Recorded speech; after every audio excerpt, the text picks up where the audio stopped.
Good afternoon, and welcome to this timely and important conversation. I'm Lynn Brown, Executive Director of the Bradham Center, and let me get right into it. Pay attention to where you pay attention. That actually is the advice of a man considered the father of the internet, and it applies across a wide range of topics. So clearly, most of us, well, many of us, before January 6th, we're not paying attention or much attention to the existence of white supremacy, ideologies, and groups in the United States. And so perhaps it came as a shock to realize they were not only in our midst, but actually attacking the US Capitol. Well, the scholars and activists and persons from the media we have brought together today, they have been paying attention. And they've been paying attention to the rise of white supremacists and domestic terrorism groups in the United States, their ideologies and recruitment methods, and they've been thinking about ways to counter them. So we at the Bradham Center are pleased to be able to bring them together this afternoon. The Bradham Center serves as a place at the university for civic, and we hope civil, dialogue on pressing issues and policies of the day. And a thank you to our partners, the Brennan Center for Justice, a nonpartisan law and policy institute affiliated with NYU School of Law, and NYU School of Public Health, which realizes that actually one of the driving determinants of health is racism. So we'll get started. We invite members of our audience to enter questions in the Q&A that you see on your screen, and we'll try to get to them throughout the conversation. And now it is, oh, and by the way, if you want to also let us know where you are viewing us from, not so much in terms of what room in your house or office, although we're welcome to know that, but also placing you geographically, if you would like to, that would be great. So let me introduce our guests and our moderator. We have with us today Noreen Chaudhary-Fink, who's the executive director of the Sufan Center, a nonpartisan center dedicated to increasing awareness of global security issues in the US and around the world. Mike German is a fellow at the Brennan Center, and he's with their Liberty and National Security program and a former special agent with the FBI. Vita Johnson, an associate professor of law at Georgetown Law School, and an NYU Law School alum, prior to which she served as a supervising attorney in the trial division of the Public Defender's Service for the District of Columbia. And there she was assigned to some of the most serious cases at the felony 1 level. And David Kirkland, who's executive director of NYU's Metropolitan Center for Research on Equity and the Transformation of Schools. He is a scholar, a cultural analyst, and a leading advocate for educational justice. And our moderator, Hannah Alam, this afternoon, she's Washington-based national security correspondent for NPR, and she has been focusing a lot on homegrown extremism. So thank you to all our panelists for taking the time today and for the dialogue. And Hannah, I turn it over to you. Great, thank you. Thanks to the Brennan Center for doing this and to all of you for joining us today. As Lynn said, we would love to keep this a free-flowing conversation. So to that end, please send your questions, throughout and not just, sort of at the end. We want to leave plenty of time for questions. We only have an hour, so let's jump right in. David, I thought we could begin with you by maybe just laying out some of the basic terms that we're talking about today. When we say white supremacy, especially in the context of the attack on the Capitol, what are we talking about? Thanks so much for the question, Hannah, and good afternoon, everybody. Again, I'm David E. Kirkland. I'm the Vice Dean of Steinert and Executive Director of NYU Metro Center. My pronouns are he, him, and his. And I do want to acknowledge that today I'm sitting on unceded Lenape land. Now, with that said, white supremacy, I've come to think of it as the pervasive ideological system that says that white is right.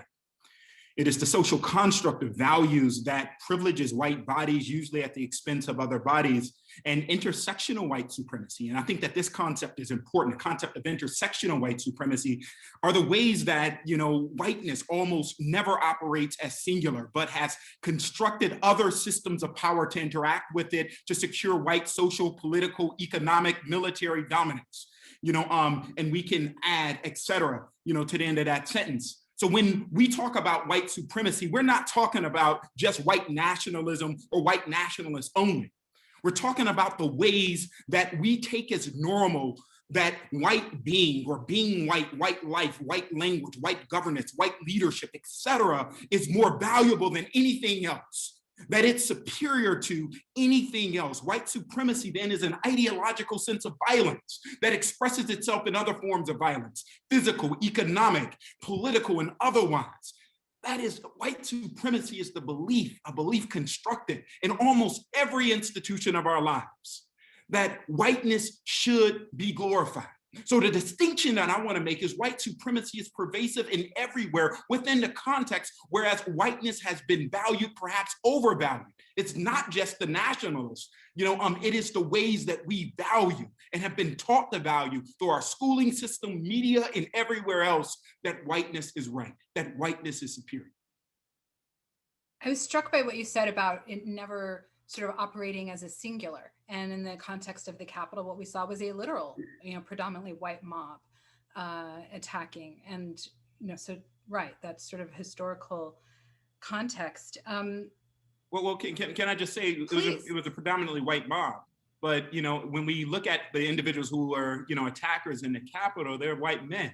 Right. And I think that intersectional identity is important, that white supremacy, coalesce, or it intersects with things like, patriarchy, right? Male dominance, this sense that white men have lost something because other people, have demanded that they gain a type of economic equity, a type of social equity, right? That there is some type of permission, across this intersectional identity, whiteness and gender, for individuals to, feel aggrieved and feel justified in that grievance, to transform that or express it through violence. Yeah, even listening to you, I covered the Capitol, and perhaps the biggest expectation I had going there that day was being arrested, because after a summer of covering civil rights protests and seeing the sort of heavy-handed responses from police, I think that was one of the most shocking things, was that, yes, there was this white mob, and then by and large, they were left to leave on their own accord. Obviously, many prosecuted later. Mike, let's go to you. You spent years infiltrating white supremacist groups as a federal agent. What is the biggest misconception the public has about these groups? I think we tend to look at white supremacy as this extreme ideology that's on the margin of our societies, and that, when we think of white supremacy, we think of the neo-Nazi skinhead with a tattoo on his neck, or the fat old man with a rifle across his chest pretending he's an armed force that's going to stop the US government or some invading force. But what I found most interesting and I guess surprising was that wherever I would go, somebody would be handing me a book, videotape, something that was explaining this philosophy. And it's not something that's on the margin of our society. It's actually the foundation of our society, right? The United States of America was founded as a white supremacist project. European colonization of the quote unquote New World wasn't a new world. It was the same age as their world, but their own privilege thought, oh, of course we have the power, so therefore we have the justification. And that doctrine was built in philosophies and theologies and ideas that are the same ideas that animate the white supremacist movement today. And the way they look at history is this period of European dominance, followed by this brief experiment with multiculturalism that they think has gone wrong. And in many ways, what they were teaching me was more accurate about the history of the United States than anything I learned in school, right? And I was reading all these history books and philosophy books and theologies that justified it and were the justification for chattel slavery of Africans, for the genocide of Native Americans, for the dominance of white people and the responsibilities that white people had to dominate because of the privileges that God himself gave them. So, understanding how it was layered through our society and still persists in our society. Again, this isn't just some creepy weirdos on the margin of our societies. This is people who are professionals, people who are in every aspect of every U.S. institution. So, education that way. Yeah, and to your point about, they don't all present as, oh, that guy's obviously a neo-Nazi, or that guy's a skinhead. And I think there's no better illustration than the crowd at the Capitol. I mean, we saw those kind of hardcore group that went inside, but if you pan out, you see a lot of sort of ordinary looking Republican voters, conservatives who, bought into Stop the Steal or their love for Trump or QAnon in a lot of cases. Where do you situate that kind of, are they an extremist? Are they radicalized? They were there. How do you delineate? So I have trouble with terms like radicalized and extremist, because the vast majority of people who believe these things don't engage in violence, right? So if we're trying to understand the violence, we have to look at this problem different than the ideology. And the problem that we have, it's always been part of our politics too. And there's politicians who would use dog whistle racism to appeal to these groups that, again, aren't marginal. They're a good subset of our society. And the difference that the different approach Donald Trump took was to be much louder about it and much more outspoken about it. And he allowed it to be more public. So violence that used to be in the shadows was now in public. And when the police didn't enforce the law, when that public violence occurred, it attracted a more violent group of people. So people who believe, oh, I can go to these protests and I can be angry and shout at my imagined political enemies and perhaps even attack them if they show up, are now conditioned to believe these rallies are designed for that I can go and commit violence. And I'm sure that there were people who went there who had no intention of doing anything illegal, but here's a guy on my right punching a police officer and a guy on my left punching a police officer, and everyone's walking into the Capitol. This must be okay. And the President of the United States, no less, an authority figure, telling me that it's not just okay for me to do that, it's my responsibility as American, that you're going to attract people who wouldn't necessarily ever put on a Klan robe or call themselves a white supremacist, but are acting in league with white supremacists and other groups. Right. After the Capitol, there was also a lot of hand-wringing on how could this have happened? Why weren't we paying attention to this threat? The Department of Homeland Security issued a report in 2009, warning about the rise of right-wing extremism, including white supremacy. The report faced intense backlash, work on far-right extremism stalled. And again, this was the Obama years. Then came Trump and his administration's well-documented attempts to play down or ignore the issue. Noreen, have you seen the federal response evolve since 2009? Sure. I mean, we've seen it evolve dramatically since January 6th, in fact, not even 2009. But certainly, I think, in the years following 9/11, we saw, of course, a very dramatic focus on transnational Salafi jihadist groups. And in many ways, understandably, we forget how seminal or novel these groups were, in that Al-Qaeda really was the first transnational terrorist group. For much of terrorism, it has been a sort of domestic focus in many countries. So yes, we saw the entire might, in a way, of the US government and intelligence and law enforcement community shift to that. And for all the reasons that have been already, alluded to by previous speakers, certainly the threat at home in the US was underplayed. So as we saw, the resultant allocation of resources, if you will, was almost inverse, right? So even though the threat from, shall we say, domestic violent extremists, for want of a better term, was persistently high, and you were more likely in, in many ways to die from an attack or get, feel violence from an attack domestically. 80% of the resources of the FBI were, devoted to international terrorism, and only 20% to domestic terrorism. And I think what was really extraordinary in the last, 4 years under the Trump administration was really the politicization of this. We were finding it very difficult to see, as you've alluded to, the necessary resources, even a discussion of the nature of the threat, not only within the United States, but with our international partners, many of whom have a lot of experience in dealing with, the far right, the violent white supremacist and far right groups. We weren't able to speak to it because of the politicization, the backlash, and the desire kind of to equalize Antifa and whatnot. So I think we are now, of course, post January 6th, seeing much more encouraging signs, seeing signs that the Biden administration is taking this more seriously, the call for a comprehensive assessment, and as you mentioned, the new National Terrorism Advisory Bulletin.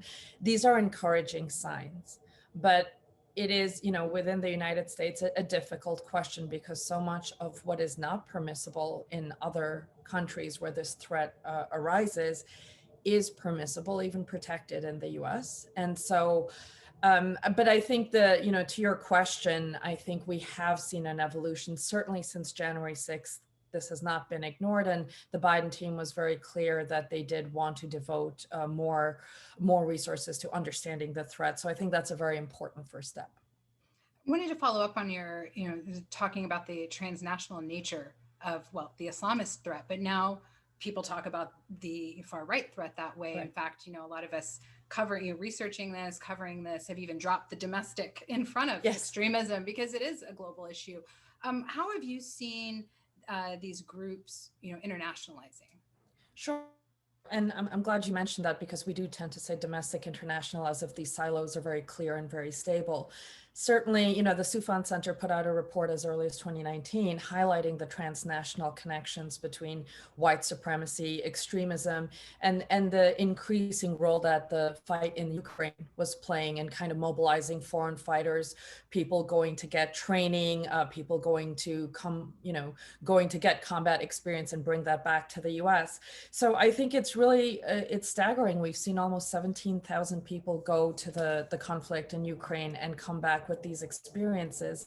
And as you say, this is a really important network, because they are getting ideological inspiration and collaboration with partners abroad. There are financial ties between groups abroad, and also operational training, not only among far-right extremist groups. We've even seen them learn from jihadist groups. With the rise of social media, all these boundaries have been collapsed in many ways, and we see far-right groups access jihadist training material, how-to guides. And so I think it is right to stop thinking so much about domestic and international terrorism and think about these complex relationships. They're only bound to get more complex against the background of a pandemic where we're more in front of a screen, and these boundaries mean less and less. Right. I wanted to go to some audience questions real quick, because one gets right back to, Mike, what we were talking about earlier. And David, I would love for you to chime in as well. Someone's asking, because of the typical association of white supremacy with Nazis and skinheads, even though supremacy is the correct word, I wonder if there's not a better word or phrase to use so that it opens an avenue to broader understanding. What do either of you say to that, or any of you? I mean, it does seem like language is at the core of how we talk about all of it. Oh, Mike, you're on mute. I've written 3 reports on this topic over the last 3 years, and we struggled with that language, because it is hard to be accurate and inclusive and not have like 6 paragraphs that describe every time you want to mention these groups. So what we settled on was white supremacy and far-right militancy, because there are groups who claim not to be racist, not to be white supremacists, and often that's more public relations than fact when you look beneath the veneer. But sometimes it's true. There are certainly, plenty of examples through history. I mean, part of the problem is that we've created this lexicon in our enforcement where we talk about white supremacists as domestic terrorists, and this idea. We didn't invent Nazis, right? I mean, the idea that, oh my gosh, they're becoming international. No, always been so. This is not. It's always been an international movement. Dylan Roof had the Rhodesia flag on his shirt in his photographs. This has always been an international issue. But part of the way we downplayed it in our society is by differentiating it and saying, oh no, this is just a domestic law enforcement issue. This isn't a national security threat. And there's some truth to that, because this violence is reactionary, right? It's not trying to overthrow the social status quo. It's trying to reinforce it. And that's why police look at it very differently. This violence is often targeting the same communities that police target disproportionately and view as the security threat. So, so much of our post 9/11 counterterrorism narrative pushed openly racist and xenophobic and Islamophobic themes onto our law enforcement agencies and onto our society.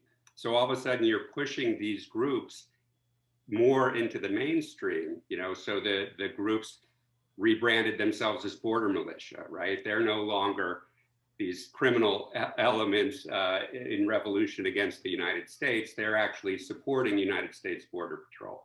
So then when you push the military and law enforcement and these groups shoulder to shoulder, we can't be surprised that then becomes a persistent problem within these organizations.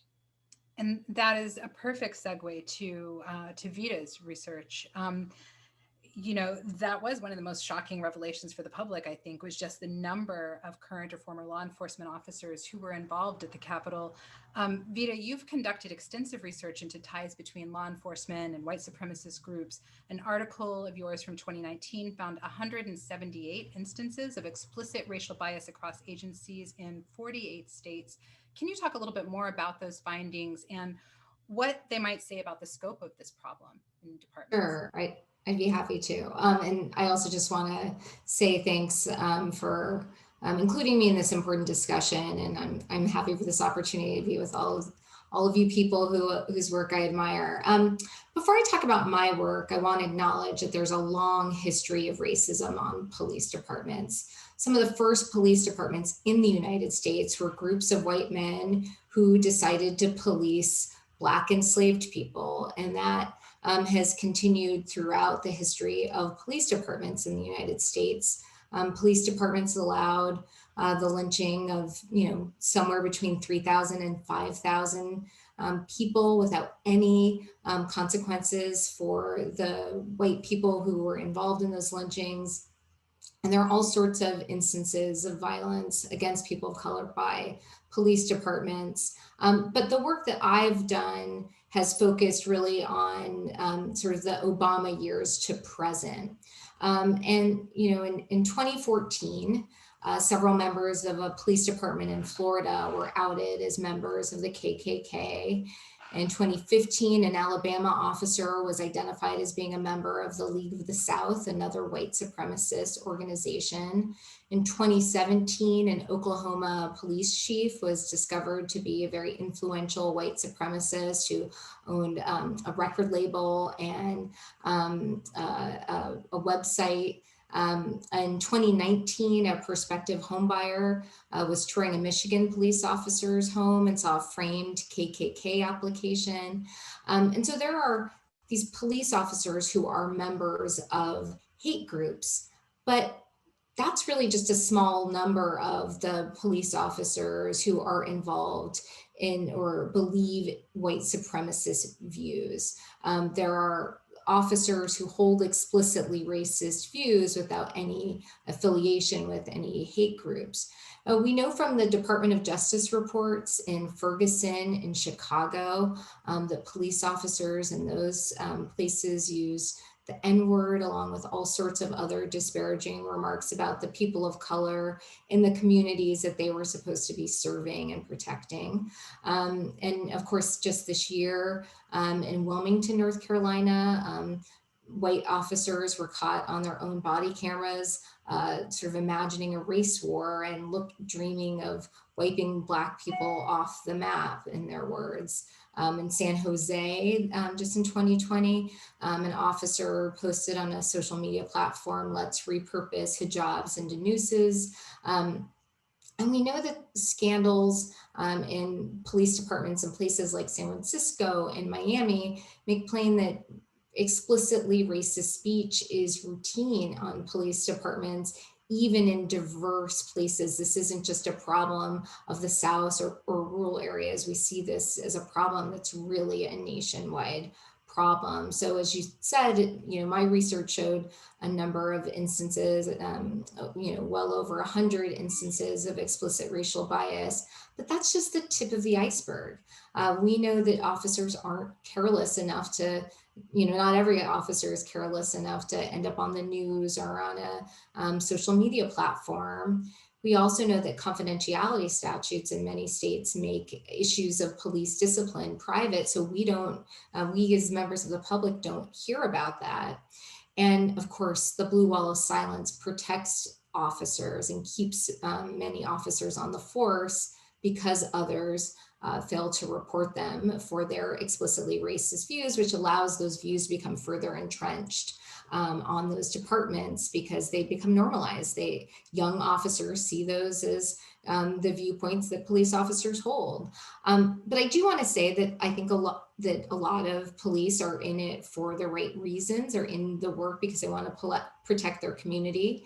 People in my own family have been police, but we can't ignore that this nationwide problem is because the profession of policing allows people the opportunity to use force and subjugate people of color, to literally police others, to be armed and have access to sensitive information.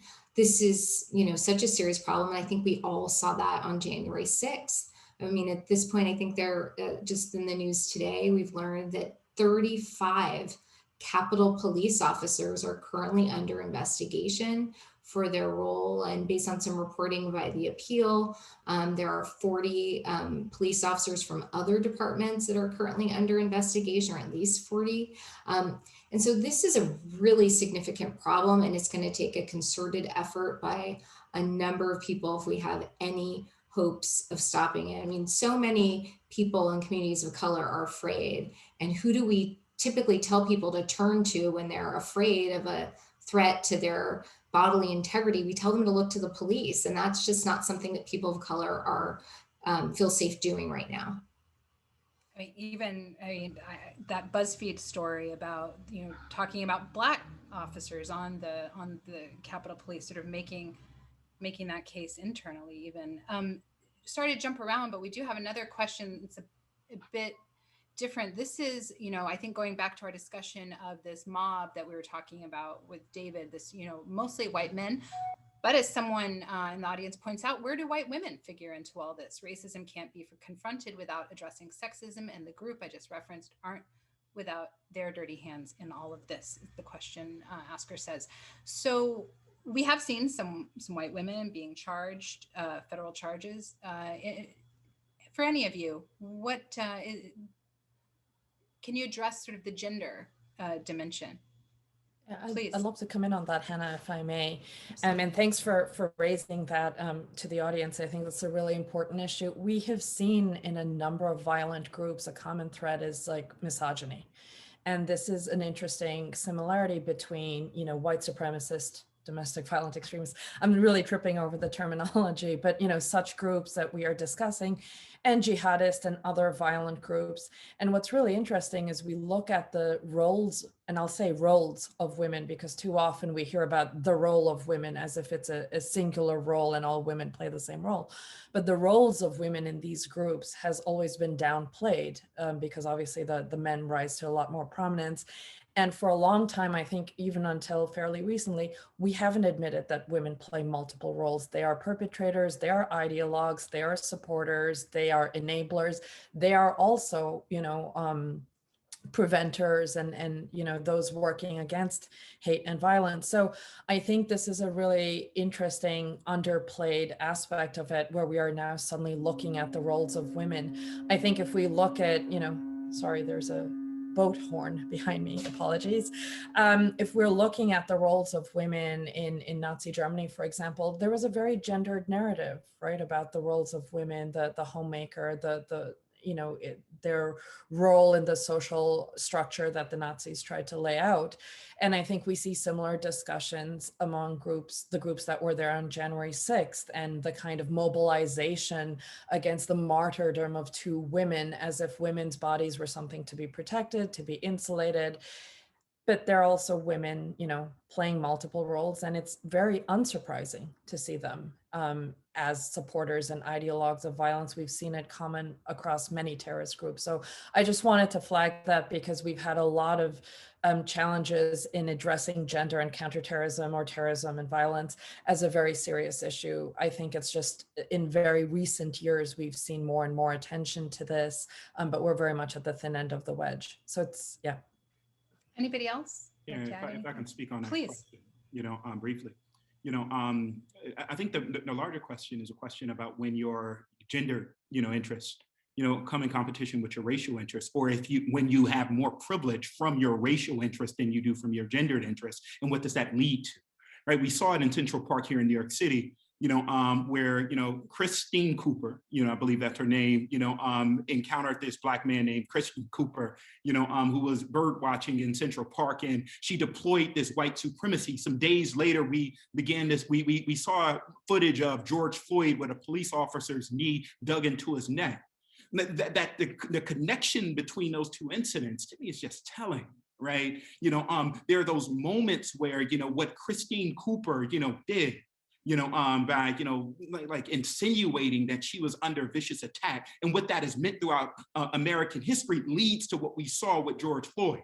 We know that between 25 and 50% of the lynchings inside of the United States happened because of accusation about some Black man, or person, assaulting, a white woman. So we got like this sense of misogyny, this idea that the white female body is to be protected. In a sense, it becomes scandal against Black bodies, and have been in some ways, with the understanding of racism. And we have seen throughout history the same type of, tragic thing play out, where, racial interests have trumped in some ways, gendered interests. And so I think, the question becomes, how do white women, participate in mechanisms that allow them to compete for, to protect, to vie for, their racial interests, regardless of, this question and this conversation around kind of like the intersectional interests that they can and should have, with other women, particularly women of color. And my colleagues, who talk about, kind of like intersectional feminism, and who talk about, kind of Black feminism, they constantly argue the place of white women as oppressors, vying not for, the advancement of gender justice, but for the advancement of their racial privilege. Thank you for that. I'd love to also just say that Please. Women are underrepresented on police departments. And we know that when women are on this, even just on the scene, where police officers are present, women police officers mean there's less likely to be force used against people of color. So it's just something to think about, that we've got this overrepresentation of men on police departments, and that actually says something about the kind of violence that ends up being used by police. The stats I was just mentioning aren't about white women in particular, just women generally. Thank you. Moving on to kind of a possible follow-up attack after, what could happen after, the Capitol. Mike, the DHS issued a bulletin last month warning that violent extremists emboldened by the Capitol attack could be planning, quote, possible follow-up attacks on U.S. officials or facilities. As we've mentioned, we're talking about a lot of groups under this one umbrella. Anti-government militias, conspiracy theorists, neo-Nazis. Are those differences significant in thinking about how to confront these groups, or which sort of strain do you see as the most urgent threat? So I think what we have to understand is that the threat moving forward is exactly what it was on January 5th, 2021, and January 5th, 2010, and January 25th, 1990, right? This has been a persistent threat in the United States for as long as there has been a United States. And part of my concern with the way law enforcement is approaching the attack on the Capitol is they seem to be imagining it as a standalone event. This is an event that sparked something that now is moving forward in a direction we have to be aware of, rather than recognizing it was just the latest in a series of episodes of public violence that law enforcement has stood down from investigating. And that includes an assault on the Oregon state legislature just 2 weeks prior, where they breached the Capitol, where they beat police and pepper sprayed police and beat journalists, right? There was a shooting at the Washington state legislature. There was a takeover of the Michigan state legislature. And yet law enforcement was not making arrests at those protests, was not enforcing the law. And these groups were traveling around the country doing this, and the FBI wasn't investigating it. So I think we have to make sure that we're holding law enforcement accountable for how their actions have allowed this public violence to increase. But what law enforcement needs to do is focus on the violence and not on the ideologies, right? The people who are committing violence are the law enforcement problem, right? The people who are spreading ideology, that's for the rest of us to deal with, how we make a healthier society. But for law enforcement to get involved in trying to police the ideologies is the wrong way. And I'll just tell a quick story. I was hanging out with neo-Nazis in my first undercover operation. All of them were saying things that were really shocking and horrible and distressing to me, and put me in fear that they were going to do something bad. But most of them weren't. And most of them, even when they would learn who I was hanging out with, that I was hanging out with this gnarly crew that they would take me aside and say, don't hang out with those guys. They're going to get you arrested. They're going to get you killed. We can put a suit on you and run you for the school board. And you're going to have more influence on our society, influencing our ideas on the school board than you are in prison. And using violence is the wrong thing to do.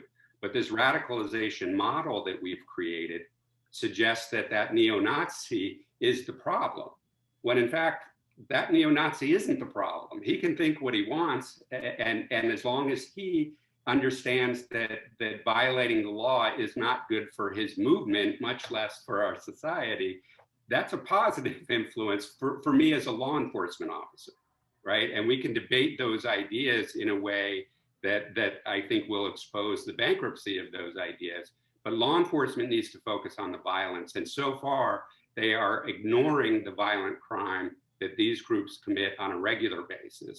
And my fear is that they're going to turn and do social media monitoring and these kinds of things, where we don't have to invent crimes with this crew.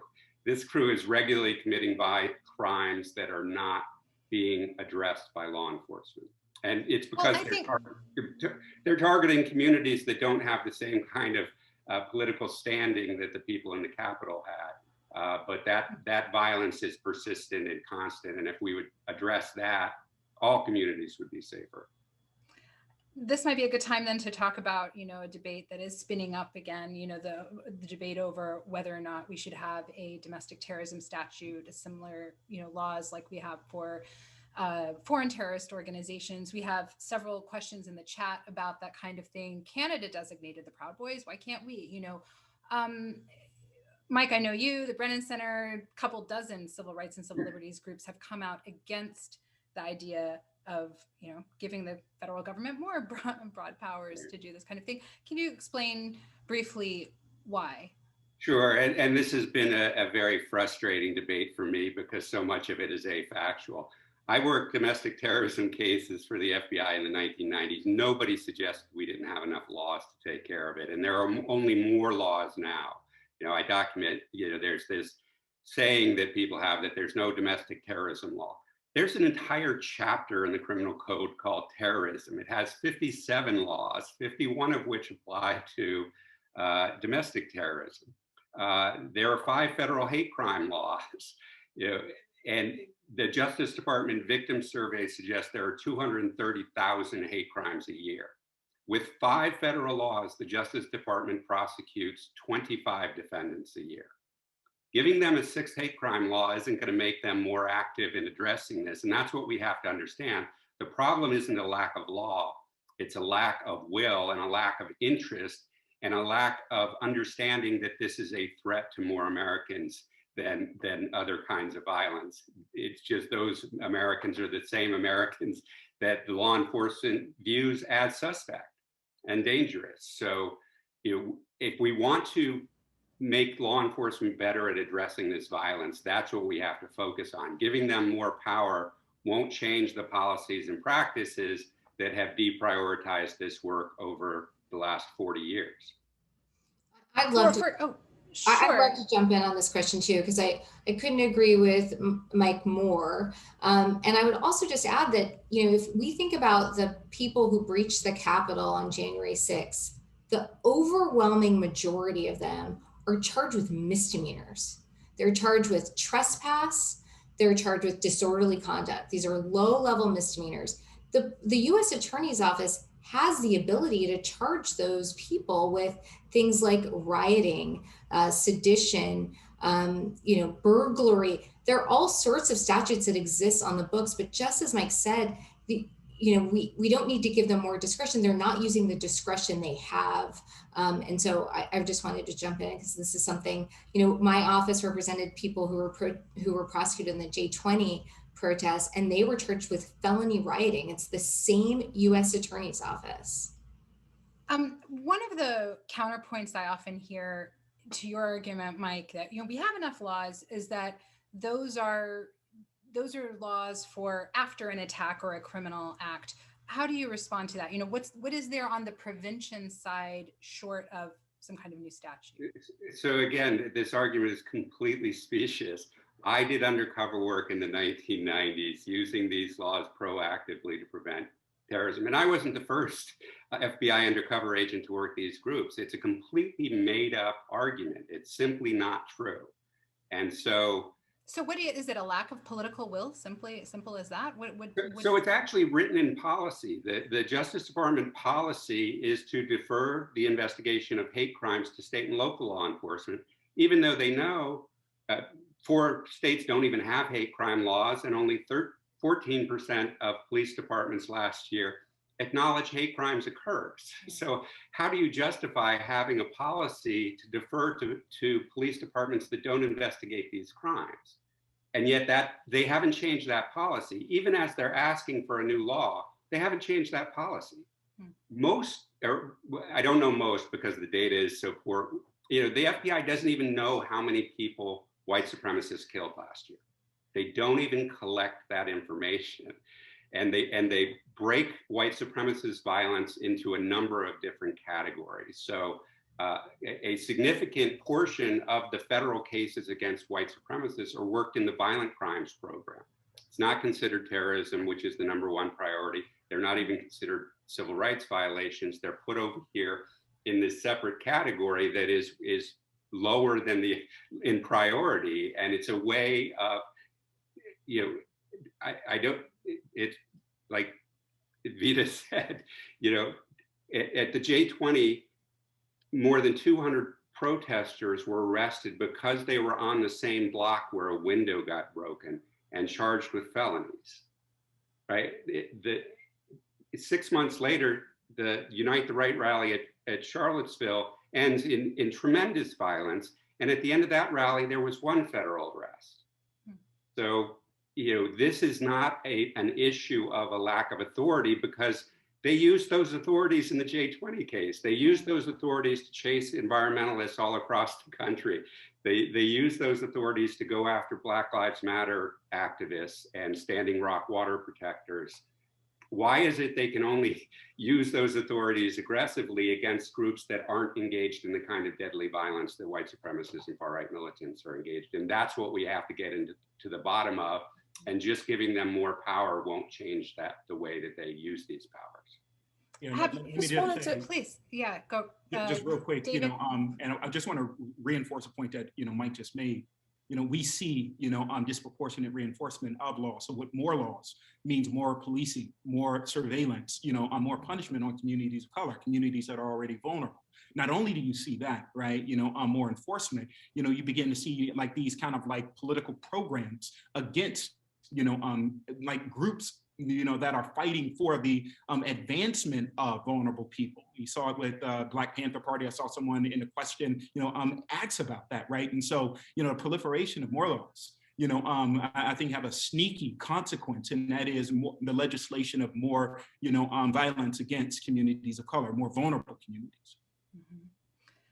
Noreen, did you have something? Yes, I just wanted to make two brief points, because I know this could be a debate in itself, and we could probably spend many, many hours on it. A couple of things. Once there's a huge imbalance, right, between who we consider international terrorists and then how we're talking about it domestically. If it had been a large group of Muslim people who had suddenly stormed the Capitol building, it would be a terrorist crime. I mean, it would be a nuclear war on terror, right? And so we end up with this, it's not just symbolic, it relates to allocation of resources. It relates to raising awareness, political will, and the consequence of dealing with. In a way, we have this huge imbalance by not calling it domestic terrorism. We allow, in a way, international terrorism becoming a bigger problem. And so the symbolism and a lot of the resources that are allocated to it is imbalanced, with all our focus shifting, towards transnational terrorism. So I think that is a concern, in that we do not equate the two similar acts of violence similarly. And I think that is somewhat of a concern. Exactly. And it has some consequence politically and in terms of resource allocation. And I wanted to add the transnational dimension, since we have talked about it more and more. If we see blurring lines between domestic and transnational terrorism, we are going to need to find a way to work with counterterrorism partners and other states that are also dealing with international chapters of these groups, right? Whether it's Atomwaffen, Russian imperial movement, Proud Boys. But we often work with other states and ask them either to designate groups within their countries, or to help us get designations of other groups, so that we can work through sanctions, terrorist financing, tracking, and make sure that these groups do not get the kinds of financing and support that they need. And so I think it has been a persistent challenge in discussing partnerships with international countries, that they cannot in turn talk to us about individuals or groups that they see as amplifying or increasing the reach of their own domestic terrorist groups, and especially extreme right-wing groups. So I just wanted to flag the point that the more and more this is a transnational and international conversation, we've already seen that terrorism is not really something in this day and age a country can deal with alone. We will need partners. We will need a common lexicon and partnerships.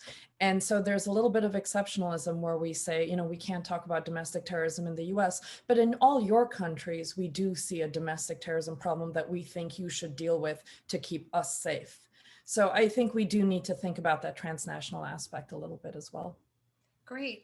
We only have 10 minutes left. I want to make sure that we get some rapid fire questions from the audience in there, but just very quickly, we'd be remiss without talking about the role of tech platforms. And we even have some questions about that. Can you talk about the role of social media, how it's contributed to the rise of white supremacist hate groups, as well as the effectiveness and legality of recent censorship of hate groups online?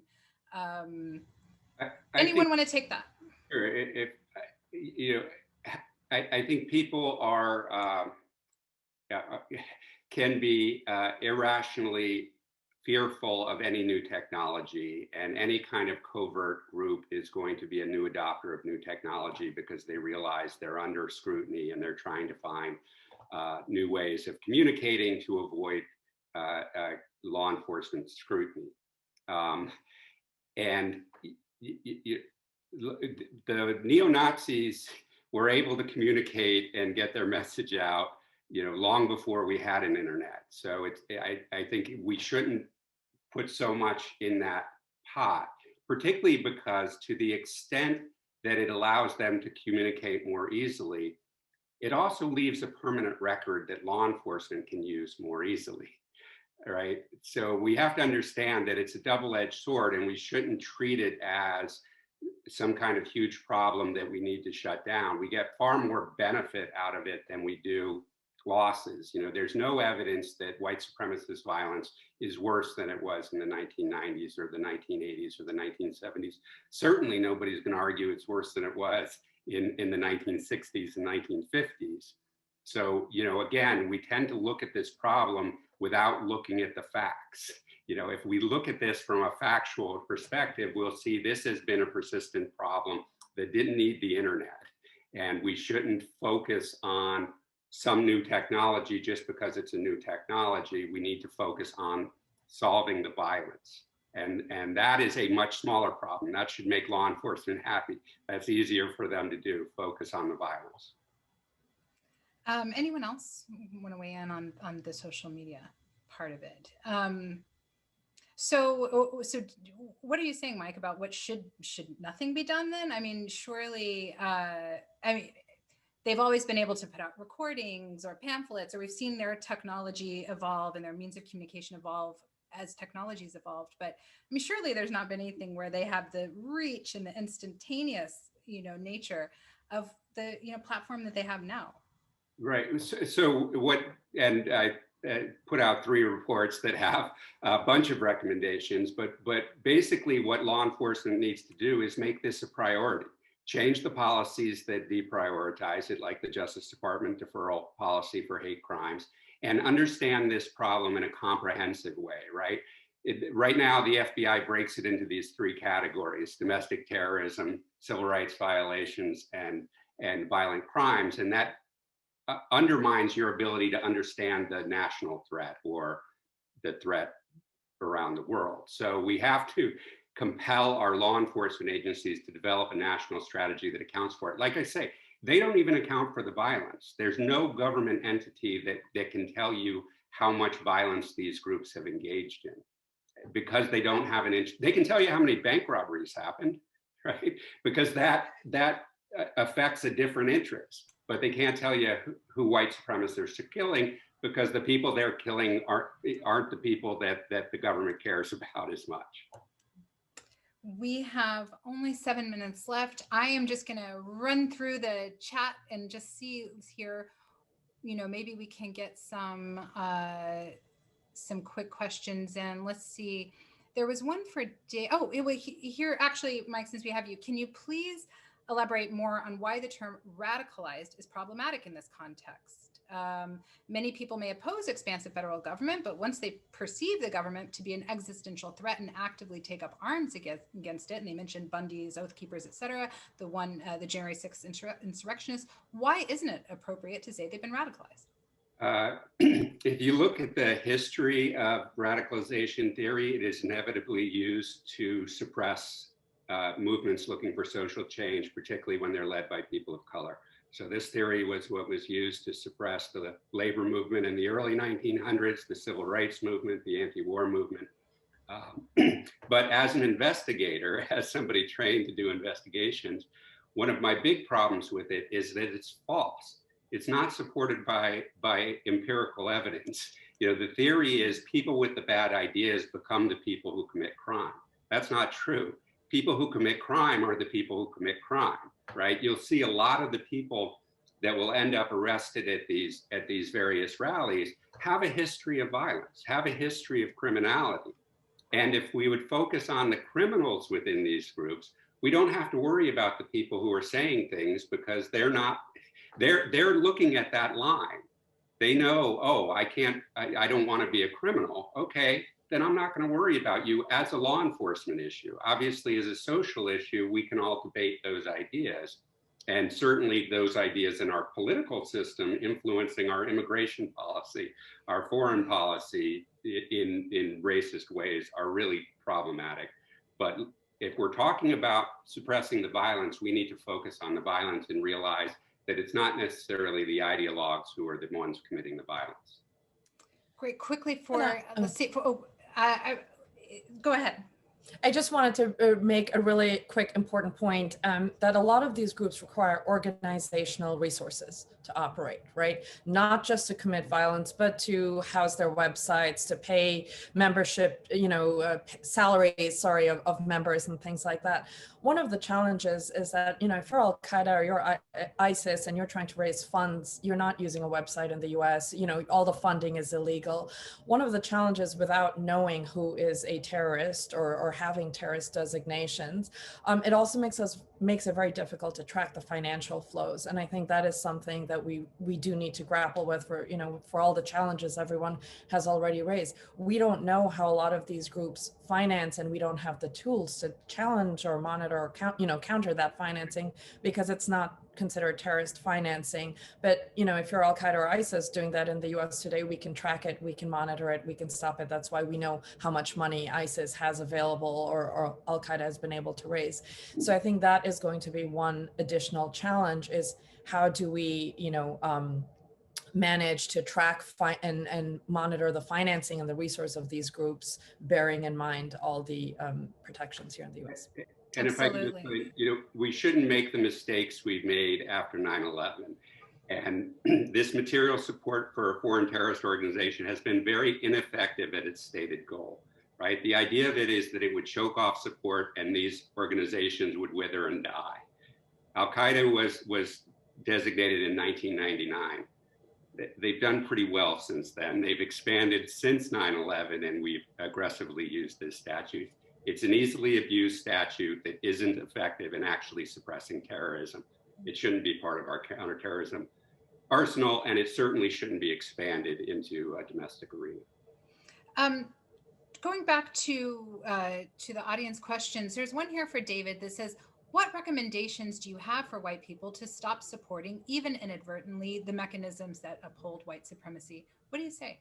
I appreciate that question, because I think we're having two conversations in this conversation. One conversation is about, legible, white acts of white supremacy and violence, right?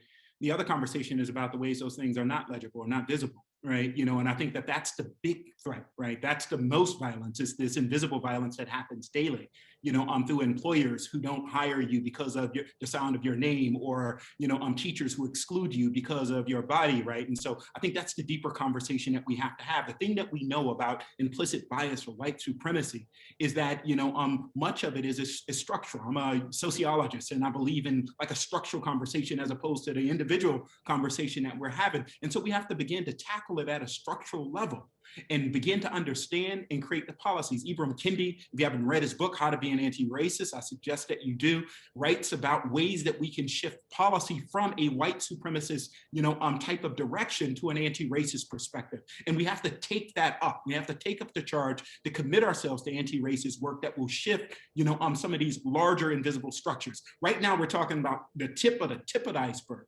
If we want to get at the rest of it, we have to think about this as not just visible violence, but the types of invisible violence, white supremacy, not as a bunch of militant groups, to use, Mike's term, but as a, pervasive social ideology that constructs and infiltrate and is pervasive in all of our institutions. One institution, I mean, you're known for your scholarship on education and schools, and what does that look like in schools, what you're talking about, this campaign to dismantle, or how does it play out in the education setting? Right. So we're beginning to move toward anti-racist schooling. We're having a conversation in education, a lot. And the question is, what does anti-racist schooling look like? For much of it it's giving people an opportunity to tell their own stories. While the rest of us listen, right? Like equity, and education becomes a bridge to freedom. And that means reconciling that the project of schooling has been a white supremacist project. You know, with the curriculum that you get, it guarantees that you learn about white people, and not only about white people, but in some ways, white supremacy, from, you know, the ordering of the presidents to, you know, the other ways that you learn to, you know, privilege and sanction knowledge, vocabulary, presentation, dress, whereas, you know, those who fit within a category of whiteness are benefited, you know, through school. And we see this elegantly in the data, from graduation rates to attendance rates to achievement rates, test score rates, you know, to who gets suspended and who doesn't, you know, to who gets a job post-graduation and who doesn't, right? And so we began to say within, you know, schooling, how have we manifested policies, not just de facto policies, but de jure policies that have set in course, you know, a system of disparities that play out in these types of racial differences? How have we constructed and designed a school that says that if you're white, you're right, if you're not, you know, you're not? Because we believe that the babies aren't broken, but the system is. The question with white supremacy and attacking white supremacy is, how do we fix the system? And there's the $1 million question that I guess right as we run out of time. Thank you all for being here. There were so many great questions that I didn't get to address, but I know that a lot of these are addressed in the links, you know, some of the work of the panelists, as well as others that the Brennan Center's put out. So I just want to say thank you to all of you for sharing your thoughts. Thank you to everyone who's listening and who sent questions. And yeah, I appreciate you being here. And again, we could talk all day about any one of these topics. So I know we're covering a lot of ground, and it's all sensitive. So I appreciate the care in all your scholarship and activism. Thank you. Thank you, Hannah. It's been great to join all of you for this really fascinating discussion. Great, I appreciate it. Thanks, and I guess that is it. That's a wrap. I appreciate it. Thanks, everybody.